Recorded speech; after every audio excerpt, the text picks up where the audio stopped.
how to explain it to our kids. Instead, we rely on middle school health class, our kids' friends, and social apps to do the legwork for us. Church, can we come together for a moment and acknowledge a hard truth? This isn't working.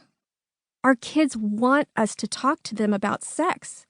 No, really, they do.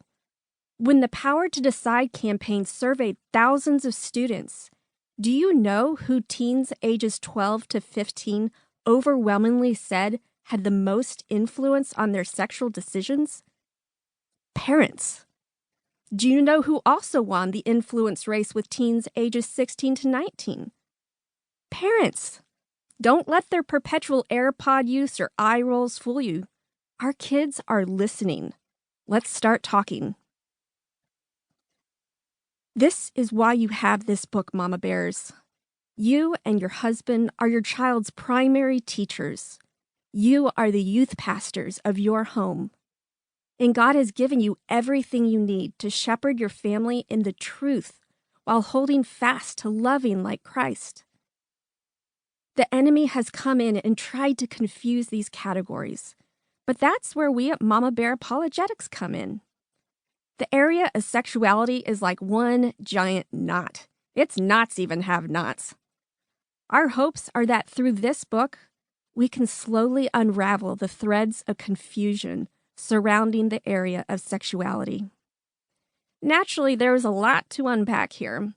As much as our nerdy selves would love to do an in-depth study of each and every topic, we realize that we're competing with nap time and busy schedules and an acceptable word count for popular level books. You mean not everyone wants an 800-page multi-volume book? Psh.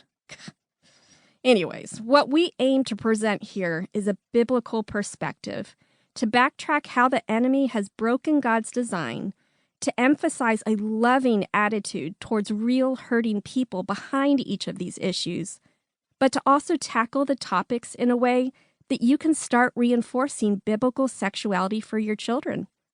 Are you up for it? Amy's story. I was recently hiding from the Texas heat and watching TV with my kids. With 3 prepubescent boys, my vote for Call the Midwife was, surprisingly, outvoted.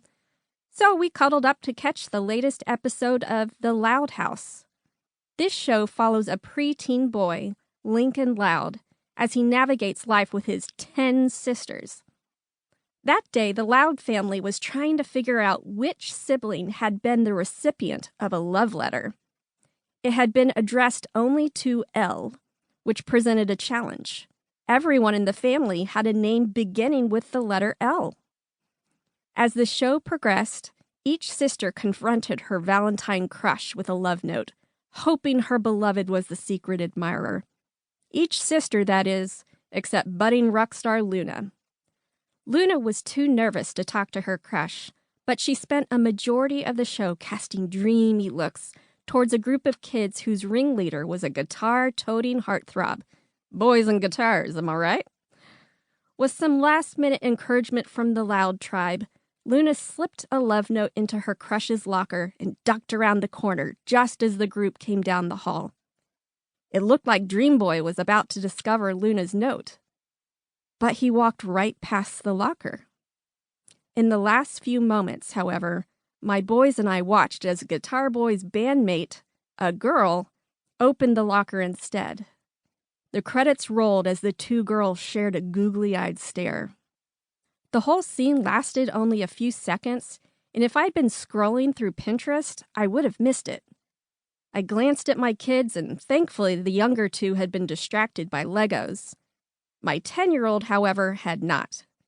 He turned to me with a confused look and said, "Wait, what just happened? Does she like girls?" And just like that, my son was introduced to the LGBTQ world through a cartoon. We're not in Kansas anymore.